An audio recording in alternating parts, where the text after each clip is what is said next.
What's up, you guys? So I have a very special guest. This is who we're gonna refer to this entire time as Officer Kim.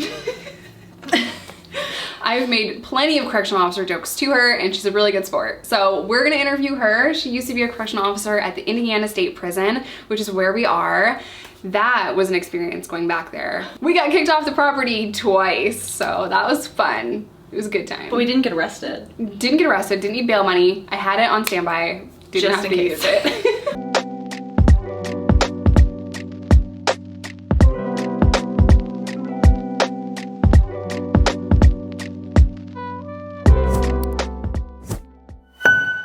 I have tons of questions to ask you. The first one being, why did you want to be a correctional officer and what started that? Ever since I was little, I wanted to be a cop. So I figured this was a good place to start. Now, if you ask any police officer, they will tell you that they would not want to be a correctional officer.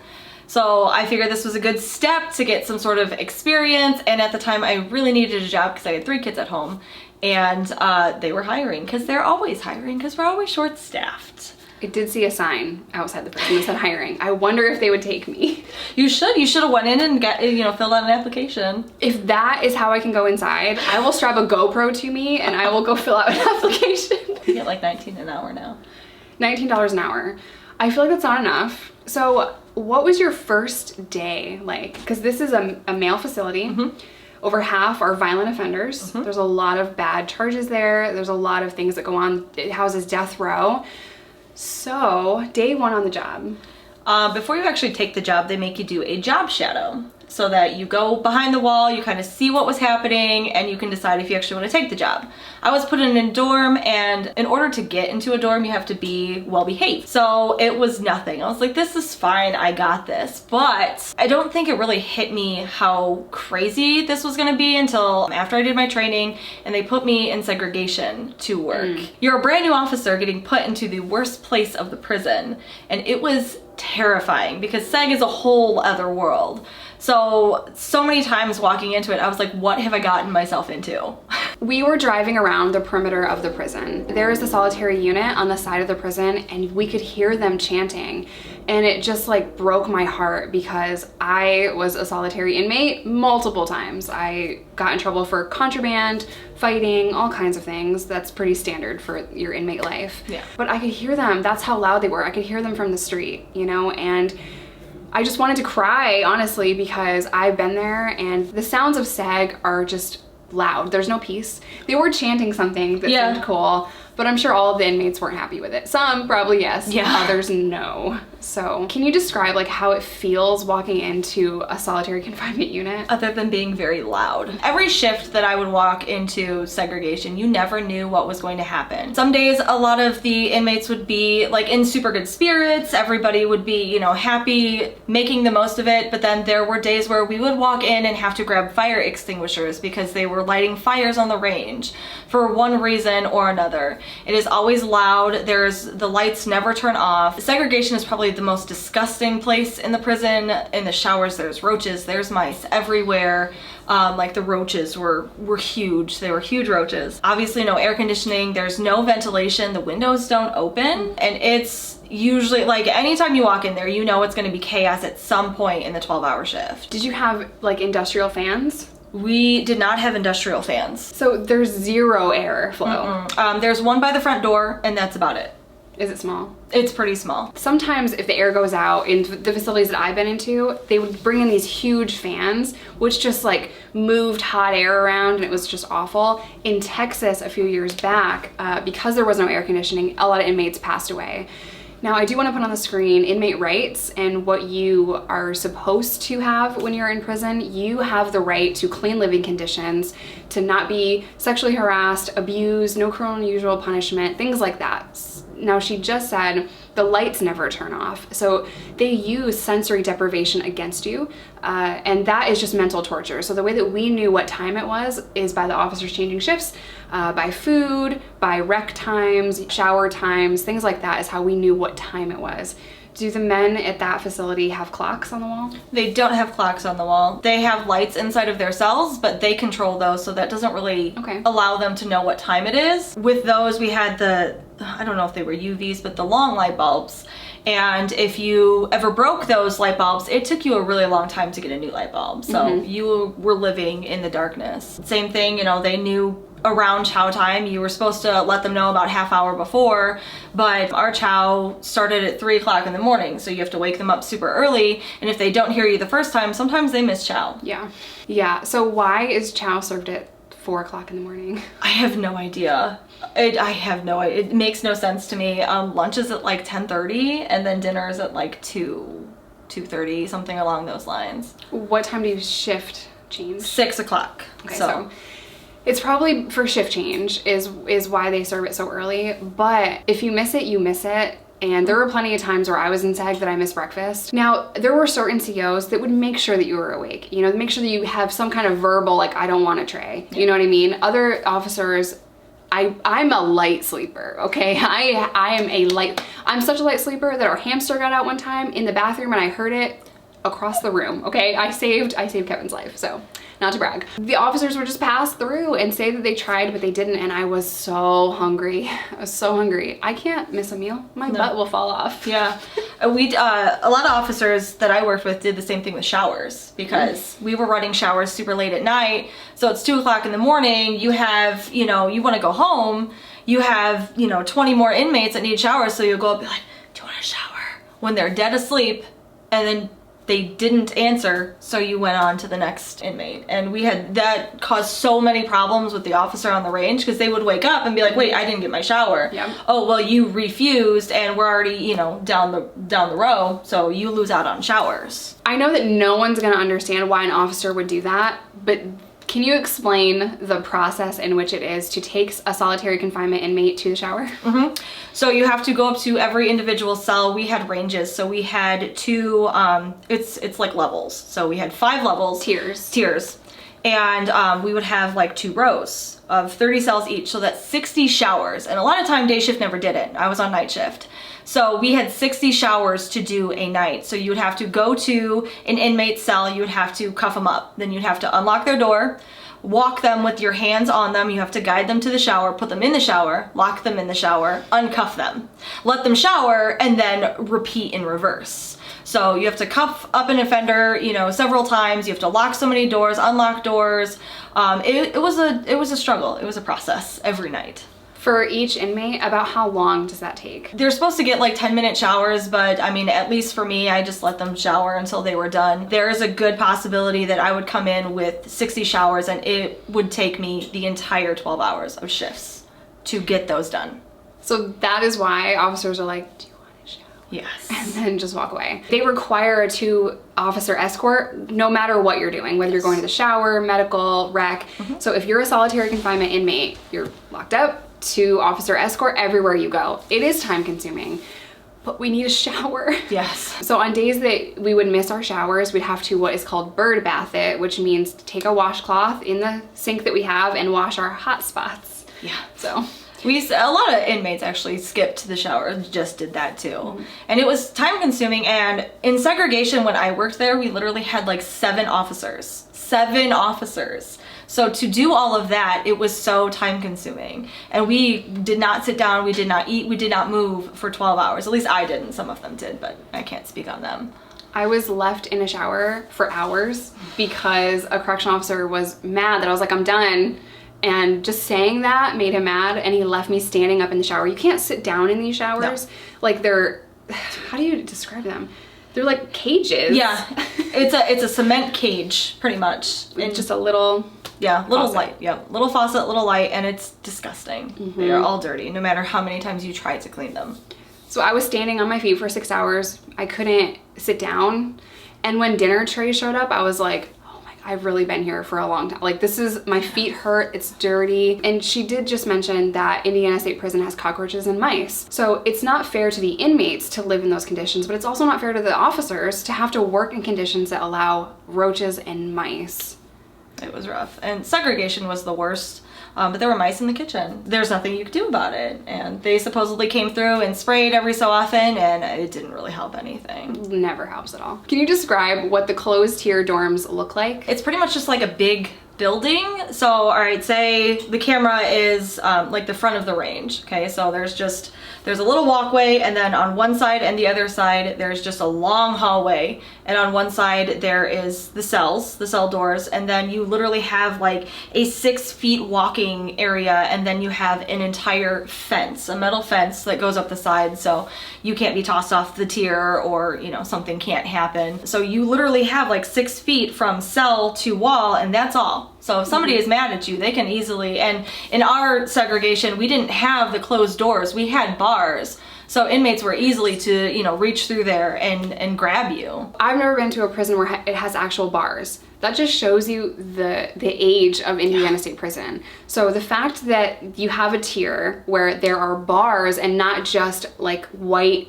doors that are operated by a control with a little slot in the door, that's what I was used to. The fact that you don't have those creates such a danger to the correctional officers, because literally they can do anything they want. They can reach in, they can grab you, they can throw things a lot easier at you. Urine, feces, that happens, it's part of it, you know. I do want to pause here and just say, like, no mentally stable person throws urine at another person, you know. So when you're in prison, there's so much trauma involved in doing your time, and that's why 70% of all inmates have PTSD. It is very difficult. So what was the scariest thing that you had ever seen? A few things. I was talking to you earlier about, there was an inmate who his cell blew up.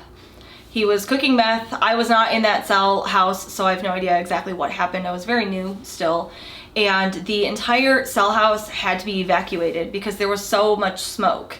Now, because, you know, of the metal doors, the flames were so large very quickly that the doors were not able to be opened, so this inmate burnt to a crisp. Since they had to evacuate the entire cell house, I've never heard so much panic on the radio, and we had to call, like, nobody else was called in, just my shift was dealing with it. They had like the emergency squad on standby, but like they didn't go in. You could not even like thought process anything. The entire cell house had to be evacuated. Officers were being assaulted. One of my good friends lost his glasses, and the state didn't pay to have them, you know, reinstated because he had gotten hit in the face. They were breaking windows and setting fire to the checkpoints. And I'm 100% shocked that everybody made it out of there alive. But the inmates were angry. They were in terror because the entire cell house was filled with smoke. They couldn't see 2 feet in front of them. They are locked in a cell and they don't know if they're getting out. So there was so much tension, but it was absolutely terrifying. I mean, okay, so the person that blew up his cell, he passed away. Yes. So besides him, everyone else survived. Correct. That is a miracle, honestly. Yeah. I mean, it's a tragedy that he lost his life. The fact that no one else was killed during that, I don't even know how that possibly happened, you know? So I was expecting, as you were telling me that story, that more people would have lost their lives, but I can't imagine what it would feel like to be locked in a bathroom with a bed. That's what these cells are. They're tiny little half bathrooms, essentially. That's just to give you a picture of what it looks like. You're locked in it, you're trapped in it, and you can't get out, and you know that there's a fire, and you know that someone had just passed away because it was just, you can tell, you know? So I can imagine your panic as an officer, but the inmates too. Like, this is their home, it's on fire, and they don't know if they're gonna be able to get out. Because we hold the keys. Yeah. There's such a tremendous sense of fear when you're in prison at all times for an inmate. You know, we never know what's gonna happen. We don't know if someone's gonna attack us. We don't know if we're gonna survive a fire. I mean, that's the worst case scenario. Yeah. But the fact that Indiana State Prison is not having these protocols in place, they don't have the technology in place to prevent these things from happening. You know, the doors are bars. All of these things are just not okay. Yeah. Like, they need to do an investigation on this prison. You know, I'm not like a Karen to report things, but it's not just for the inmate safety, but it's for the correctional officer safety as well. Yeah. There's so many dangers when you're dealing with prison, so at all times you need to have the right technology so that you can prevent dangers from your staff first, and then the inmates that are there. But the fact that this man was cooking meth in his cell and it blew up, I mean, I'm not even mad. That's kind of genius. How did you do that, man? How did you get those things? There was a TV involved, and I don't understand still. TV involved. They didn't talk about it really afterwards, and you know, especially when this situation happened, like, we aren't trained for any of this stuff. Especially at Indiana State Prison, you know, we saw the you know, the physical fitness stuff outside. We don't do any of that. When we are in training, the only like physical hands-on thing we're taught is like to block a hit. Like, that's it. Block a punch? Yes. Stop. That's it. Like, it's awful. We get no training. We get some classes on how the prison is going to be run, but we aren't told or taught how to handle, you know, bad situations or scary situations or things like this.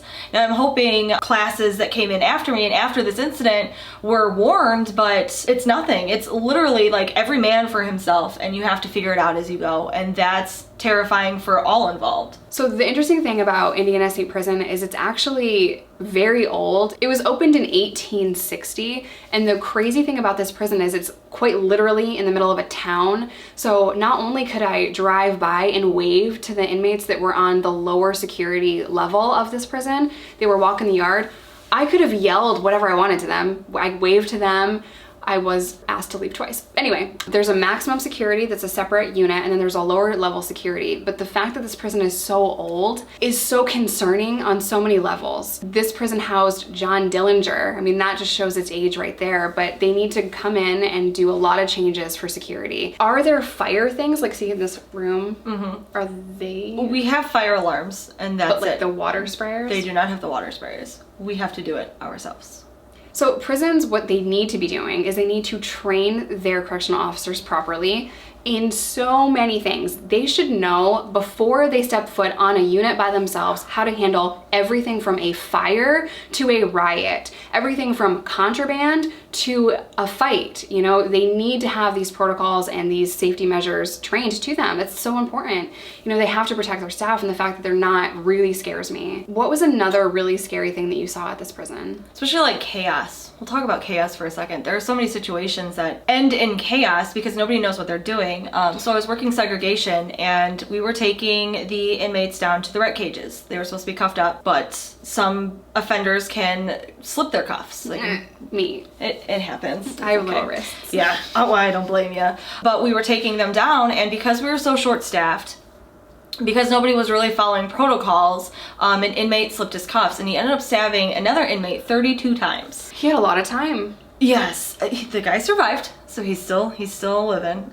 This is also like the third time he'd been stabbed, and like, but they're like, nobody knew what to do. Like, we called the Signal 3000, which is our medical emergency. There was so much chaos going on over the radio. We didn't know if it was an officer, if it was an offender. Nobody knew where anybody was at. So me and one of my coworkers, you know, I had an offender. I was putting him back in his cell after a shower, so I started booking it because I don't know what's going on. So they had said which level it was on, so I ran there, and I just slipped an entire puddle of blood. Like Wentworth. It was, I haven't seen that, but it was gross. We wore black polos, but my sergeant wore gray.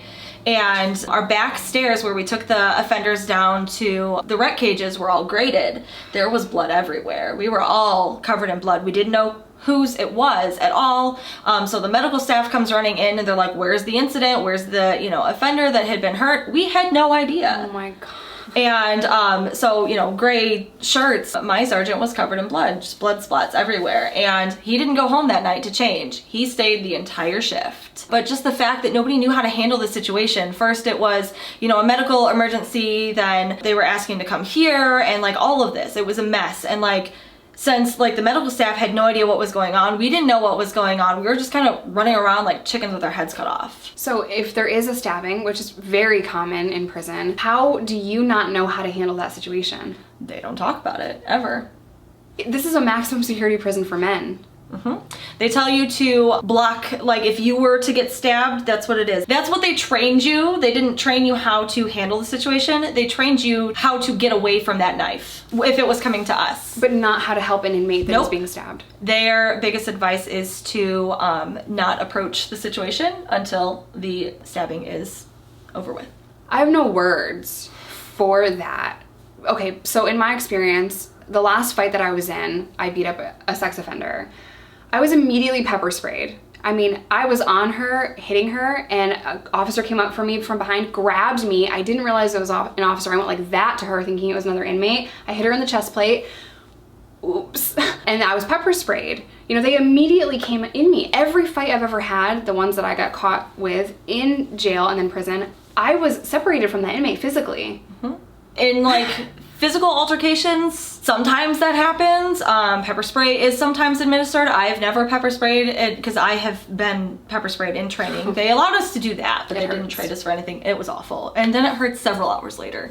But I've never used my pepper spray because it's just, that's what they tell you to do. Don't put yourself in danger because of inmates. I can understand to a point, but we also have to preserve human life. And if we can save another person's life, shouldn't we do that?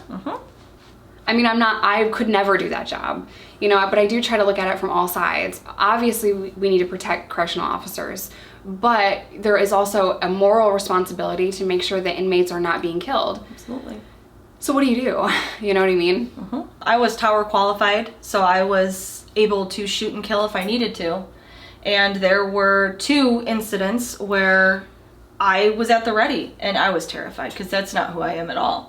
And it was an altercation. One of them was an altercation with another officer. And, you know, like, again, morally, how do you justify that? And, you know, when you're tower qualified, you go to a morning of training, and as long as you can hit the target as many times as they need you to, you're tower qualified. What? Yep. That's comforting. So in what scenarios are you allowed to shoot an inmate? To preserve lives, specifically COs. That's pretty much what they tell us all the time. It doesn't happen very often. I don't think I have heard any stories of where like a gun was actually drawn, but that's it, to save a life. It's not just escape then? Escape as well, but to save a life as well. So if there were something that's so tremendously wrong and so awful that is happening, you can shoot and kill. Who makes that call? They tell you to use your best judgment. Wow. So as we were walking up to the prison, which is on a public street, so we were stopped by Perimeter, which is a man in a van, very little man in a van. And he immediately told us to leave and that we could not be on the public street. He was unnecessarily mean to us. And I've experienced that so often that I'm like, oh, it really feels like we're in prison day. Like, thank you so much for giving me the prison experience. Like, I feel like I'm home. But if he had the power to shoot at will, that scares me because he was aggressive for absolutely no reason. We were just walking down the street, which happens to be a public street, and he immediately became aggressive with us. So it scares me that people like that would have that power. I've met some really good COs that care and they quit. So can you tell us why you no longer work at Indiana State Prison? Is it for all the things we just mentioned? That, and honestly, I didn't have the heart at the end of it. Probably my biggest breaking point is there was an inmate. He's 23 years old. He was in there for, I think something involved drugs, and there was a physical altercation, and he got out in a few years. I talked to this inmate almost every single day because he was in seg. 23-year-old kid. He committed suicide. So my sergeant had warned me before we went in there that, you know, this offender was no longer with us, and as I'm walking up to the prison, I see his body being put into a hearse. And again, I don't care what anybody has done, when you talk to somebody every single day, you know about their lives. You know, like, he was the funniest kid. To see that, it jars you. So, you know, I walk on, it's my shift, I go about my day, and all of these COs were saying, ha ha ha, another one bites the dust. Stop. And that is when I decided I couldn't do it anymore. I cannot see these things happening. And here's the thing, this offender often had a sheet over his door, which is what you're not supposed to be doing. If you are an offender and you have that, a correctional officer is supposed to take it down or tell you to take it down, because you cannot physically see this offender in his cell. This offender was dead, and rigor mortis had set in before an officer found him. Just because they weren't doing their jobs. And we have to walk every 30 minutes. If you would have told this offender to take his curtain down, he'd still be here. We do all handle trauma in a different way. You know what I mean? I'm the first person in a tough situation to make jokes. This is not the time. You know, not when a kid, 23 years old, I know you're not a kid, but a 23-year-old to take their own life is awful. I've seen this too. I've seen someone take their life in solitary. But because of the chaos of SEG and how loud it is, everyone was screaming at the same time and banging on the doors to get the attention of the officer. The officer had no idea what was going on. you know, and he was begging us to shut up so we could hear one person tell him, you know, what cell, where am I going? 3 tiers in a maximum security prison, a solitary confinement unit. You don't know what's going on.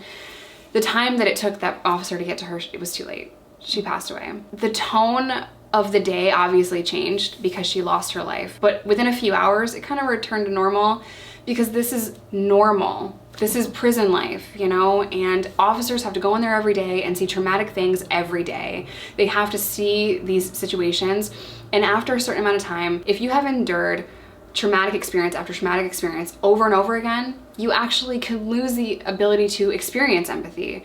So I don't know what was going on in those officers' mind, but to make jokes about it is awful. Yeah. It's just not, it's not okay. So that's when you decided that you were done? And being strip searched, because even though we are not offenders, we are treated very much similar. There's a lot of things that we can't do, and obviously contraband and bringing in. In this instant, there was nothing going on. They just saw a glitch in the system and I was strip searched, and just the way that they handled it, I think, bugged me the most. You know, like it's a scary experience for like anybody, and they really expected me to have something, and then they just sent me on to work like a normal day. When you're a correctional officer, bringing anything in, contraband, phones, drugs, packages, is absolutely not acceptable, and you can be arrested for that. So when we go in, we have to be body scanned, which you're not supposed to be scanned this often, so who knows what it was doing to your body. So they saw something that was suspicious. So you go through a body scanner, and then you go through a metal detector, and then you are patted down. So you have 3 levels of security. In the body scan of me, they said that they saw something suspicious and I needed to be strip searched, which I know that was part of the job. They did at least warn me about that eventually, but it was still traumatic in a sense, and it also kind of opened my eyes to, you know, the offenders being strip searched often. Like they, before and after work and stuff like that, they have to do this all the time. So they called a female sergeant in, she strip searched me, and you know, the investigator really was convinced that I had something, but you know, I was clear, and he let me see the scan, and it made no sense. It didn't look like a phone, didn't look like drugs, didn't look like a package. It literally looked like a line, like a zipper, and that's what I asked what it was. I'm like, isn't that my zipper? They're like, no. So I was like, okay, and then they just sent me to work anyway, and I, you know, had to work with the same sergeant that did the strip search, and maybe it's normal for other people, but it wasn't for me. And you know, I felt so bad because she's a very wonderful older lady, but it was nothing. But I'm sure it was just another day at work for her, but for you, yeah, it was too much mentally, just how they handled it. And they immediately is like, she's trafficking, and you know, we are going to be, you know, rude to her about it, you know, because like, I don't know how to handle myself. I was nervous. I know that I wasn't carrying anything, but the way that they treated me, you know, like they were really convinced that I had something, and I did not, because I'm too scared to traffic. How many women did you work with? Not very many. When I worked seg, there was like 2 females minus the sergeant, and 5 men. So in my shift, we had maybe 15 females out of like 90 officers. So some. Yeah. Okay. Strip searching is something that inmates get used to. It's not something you should get used to, but we got used to it. You know, if you go to visitation, you're strip searched. If you go certain jobs, like she mentioned, you're strip searched afterwards, like Sallyport and stuff like that. I was not allowed to work Sallyport for disciplinary reasons. Anyway, not important. If you work at the front of the prison where you're meeting free world people that come in, trucks, things like that, that job assignment requires a strip search afterwards. We just get used to it. If they suspect you at any time to be in possession of anything, ever, strip search. Even if an officer just wants to mess with you that day, they could be like, oh, Kent definitely has drugs. Yep. You need to take her down. And it's like, okay, which a strip search is not just taking off your clothes. For inmates, I don't know if they made you do this. Okay, you have to squat and cough, which means you have to spread them and cough to make sure that nothing falls out of your body. It is the most degrading thing, and half the time that I was going through that, I was on a substance, and I was like, I don't care. You know, crash the plane, I don't care. That was my attitude always. So I never cared. But then, you know, my last bit, I was dead sober. Not fun. Not fun. This is actually terrible. How long were you an officer? Almost 3 years. That's a long time. You know, it might not sound like a long time, but that's my prison sentence. 2 things happen to you if you're a correctional officer, and please correct me if I'm wrong. You get conditioned to deal with that and to treat inmates a certain way, and you put up this wall. Or you don't, and you quit.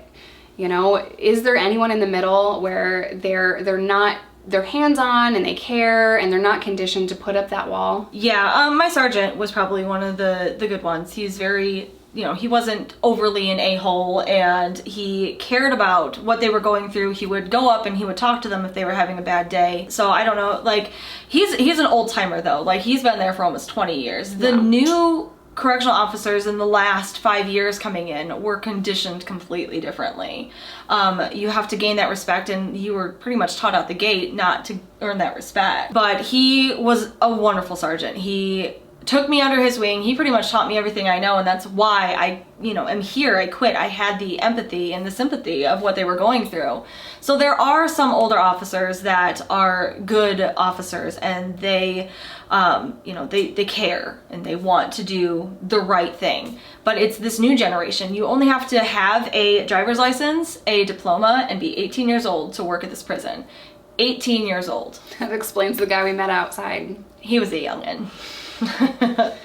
Ooh, I mean, how do you get the perimeter job? You have to be tight in the right places. You have to pretty much kiss a bunch of butt. That is a very luxurious spot. A lot of the tower positions and perimeter means that you can't actually go behind the wall because you could have a hit out on you, because you've been such an awful person to these inmates that they want to hurt you, so they have to find a spot for you where you're going to be safe. In a perimeter van. I'm smiling because that's literally the person that I just met. You can see it. You know, you were treating two civilians like garbage outside of the wall. You know, like, to be fair, he didn't know if I was trying to throw drugs over the fence. You know what I mean? He saw that I took a picture and he was immediately on it. But, you know, there's a right way and a wrong way to handle things like that, and come on, bro. I'm also gonna point in there that that was also the officer that had a very swollen eye from an inmate. Now that I remember, he got in trouble for a while because of how he was speaking to us.